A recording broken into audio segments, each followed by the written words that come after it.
So as a startup, when you want to implement an incentive plan into your marketing plan, what do you need to do? So first of all, like everything, it has to make sense. Your offering should be part of your product, which means that your offering should make sense to you, and you need to encourage something that you want your users to do.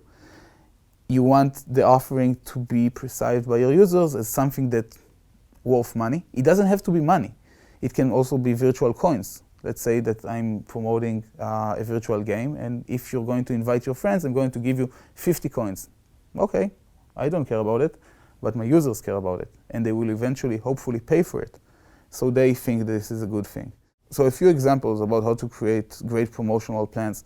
First of all, PayPal. They probably created the first and most famous promotional plans for startups. They basically paid their users to open an account and invite someone else. I think in the top it was, if you're opening an account, you get $10 into your account, do whatever you want with it. If you're inviting someone else, you're getting $10 and he's getting $10. And that helps them to grow to about 100 million users in a very fast way. They obviously didn't pay so much money for so many people. They reduced it gradually to $5, to $1, eventually to nothing. But that really helped them grow significantly. Another example that people may know even better is the Drawbox example. They gave a lot of storage to their users who invite other people. So you could get a free account basically with up to 12 gigs of free storage room.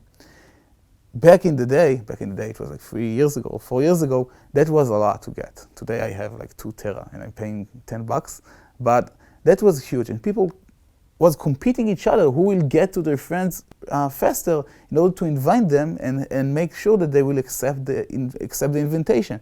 And both examples, the PayPal and Drawbox, makes perfect sense. PayPal, it's all about the money. You're getting money in your account. You can do whatever you want with it, and you can use it to buy on eBay, for example. That was their best source of growth back in the day.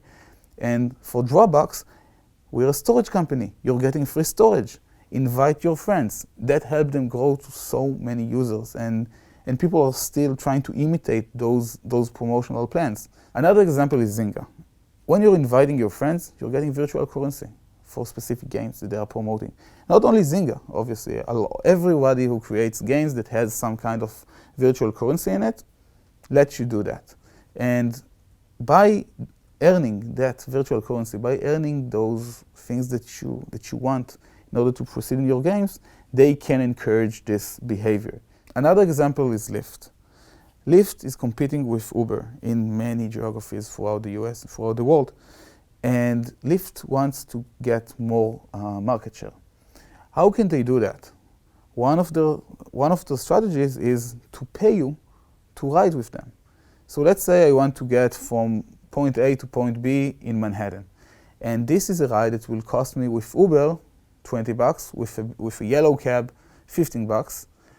Lyft will give you money to ride with them, so it will cost you $5 or $6.